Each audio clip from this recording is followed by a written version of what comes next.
안녕하세요. 오후의 책방입니다. 오랜만에 뵙죠? 그동안 잘 지내셨나요? 중요한 프로젝트를 진행하느라 2주간 영상을 올리지 못했는데요. 잘 마치고 돌아왔습니다. 그리고 포스트 코로나 시대에 우리가 함께 읽고 토론해 볼 만한 양서를 들고 왔는데요.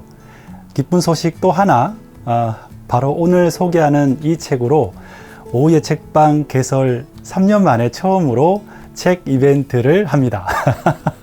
어떻게 한 번도 안 했지? 오늘 소개할 책은 21세기 북스에서 지난 8월 20일에 발행한 제프리 삭스의 지리, 기술, 제도입니다. 뜨거. 뜨거. 이 책에 대해 간단한 퀴즈를 2개 낼 텐데요. 정답과 함께 이 책에 대한 기대감을 아래 댓글로 달아주시면 5분을 선정해서 책을 선물로 보내드리겠습니다. 9월 15일 다음 주 수요일까지 달아주신 분에 한해서 선정할 것이고요. 당첨자는 16일 12시 점심시간에 고정 댓글로 올리도록 하겠습니다. 이 영상을 보신 분들 중에 아직 14일이 지나지 않았다면 얼른 댓글 달아주세요. 퀴즈 어렵지 않아요. 오늘 영상을 보시면 누구라도 맞힐 수 있습니다. 자, 첫 번째 퀴즈 나갑니다. 7번의 세계화로 본 인류의 미래, 제프리 삭스의 지리, 기술, 제도의 출판사는 어디일까요? 1번 고생댓 출판사, 2번 호모사피엔스 북스, 3번 21세기 북스. 아유, 쉽다. 이거 내가 내면서도 너무 쉬운 것 같다. 자, 두 번째 퀴즈입니다. 지리, 기술, 제도에 대해 이 책 한 권만 있으면 다른 역사 분야 책들은 필요가 없게 될 것이다 라고 극찬한 사람은 누구일까요? 힌트는 총균쇠의 저자입니다. 아래 보기에서 정답을 골라주세요. 자, 보기 나갑니다. 1번 제국 다이아몬드, 2번 제레드 삭스, 3번 제레드 다이아몬드. 제 이름을 한 번이라도 더 알려드리려고. 2번, 3번은 조금 헷갈리려나? 설마 이거 틀리는 사람은 없겠죠? 자, 정답을 맞힐 수 있도록 이 책에 대해서 간단히 소개하겠습니다. 책의 부제는 7번의 세계화로 본 인류의 미래인데요. 지난 7만 년에서 지금 현재에 이르기까지 호모사피엔스가 세계화를 이룬 7번의 특징적인 시대를 고찰하는 책입니다. 저자는 왜 세계화에 주목했을까요? 이 책을 극찬한 사람이 바로 총균쇠의 저자 이제국 다이아몬드 제레드 다이아몬드입니다. 그는 이렇게 추천사를 썼습니다. 이 책은 지난 7만 년 동안의 역사에서 우리가 반드시 알아야 할 사항들을 탁월하게 정리해 놓았다. 인류의 역사를 알고 싶다면 이 책 한 권만 있으면 된다. 이미 갖고 있는 수십 권의 역사 분야 책들이 모두 불필요하게 될 것이다. 사실 좀 지나치다 싶을 정도로 과한 칭찬이 아닌가 생각해요. 제레드 다이아몬드 본인도 세상에 나온 역사책을 다 읽어보지 못했을 텐데 말이죠.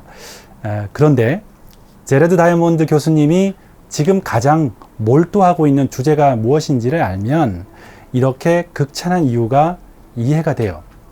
이 책 지리, 기술, 제도가 다이아몬드 교수님의 주장에 중요한 근거를 밝히고 있거든요. 작년쯤이었을 거예요. 작년에 제레드 다이아몬드의 칼럼을 소개한 적이 있습니다. 여기 클릭. 그는 우리에게 갑작스럽게 닥쳐온 코로나19 팬데믹이 인류를 완전히 다른 2가지 선택의 기로에 놓이게 했다고 말했습니다. 하나는 전 지구적인 협력을 통해서 심지어는 백신을 완전히 무료화하는 방안까지요. 코로나19를 극복하는 길. 또 하나는 백신을 무기화한다거나 국가 간의 폐쇄로 이어져서 인류가 공멸로 가는 길입니다. 어느 길을 선택할까요? 그는 이 선택이 앞으로 한정된 공간, 지구에 살아가는 인류의 운명을 결정할 것이라고 내다봤는데요.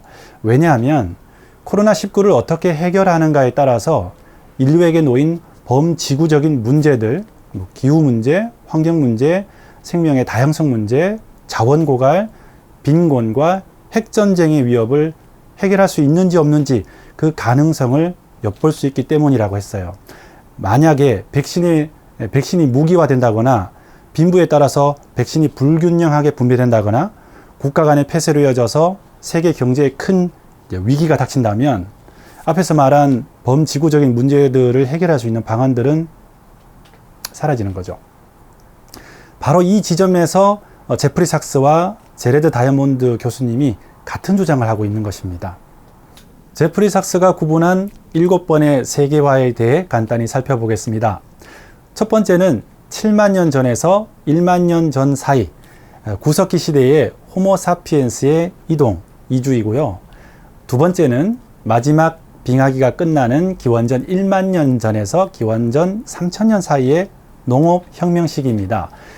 이 시기 시족사회에서 마을 단위로 사회의 규모가 커지고 먼거리 교역과 정치적 행위가 이루어집니다. 세 번째는 기마시대라고 부르는 기원전 3천년에서 기원전 1천년 사이입니다. 이 시기는 청동기 시대로 분류하는데요. 저자는 청동기보다 말을 길들이는 점을 더 중요하게 봅니다. 그리고 네 번째는 기원전 1000년에서 기원 후 1500년대까지 대규모 영토를 소유한 제국이 처음 나타나는 고전시대입니다. 다섯 번째는 기원 후 16세기에서 18세기 대항로를 개척하는 해양시대, 그리고 여섯 번째는 19세기와 20세기 산업시대입니다. 마지막으로 일곱 번째 시기는 21세기 디지털 시대입니다. 디지털 시대의 키워드는 컴퓨터, 인터넷, 스마트폰, 그리고 인공지능 이런 것이 해당되겠죠. 저자는 세계화에 대해서 찬사일변도로 이야기하지 않습니다. 세계화에 따른 문제도 냉철히 지적하고 있는데요. 이 책의 제목에서 보듯이 제프리 삭스는 이 7번의 세계화 과정의 지리와 기술, 제도가 서로 어떻게 상호작용하는지를 설명하고 있습니다. 이 중 기술 혁신은 종종 군사력에 결정적인 우위를 가져왔다고 해요. 당연한 거겠죠. 잘 아다시피 18세기, 19세기 제국주의는 산업혁명 후에 세계 열강들이 폭력을 앞세워서 세계화를 추진했던 사례고요. 그 결과는 세계 1차 대전, 2차 대전이었습니다. 콜럼버스의 항로 개척은 아메리카 인디언의 인구를 90%나 참혹하게 죽이는 결과를 가져왔고요. 영국의 한 연구에 따르면 줄어든 인구로 인해서 아메리카 대륙에는 프랑스 영토만큼의 새로운 녹지대가 생겨났고 지구의 평균 온도가 이 때문에 내려가면서 유럽에 혹한이 찾아왔다고도 합니다. 세계화 과정은 자주 빈번하게 인류에게 참혹한 역사를 쓰게 했습니다. 그럼에도 저자는 이렇게 주장합니다. 인간 역사에서 세계화 과정에서 생겨나는 위협을 이해하고 정면으로 맞서는 것이 중요하다. 인류가 안고 있는 전 지구적인 문제를 해결하기 위해서는 국가 봉쇄나 국수주의는 결코 해답이 될 수 없다. 세계화에 따른 해악은 통제하고 세계화에 따른 혜택은 극대화하기 위해서 협력해야 한다.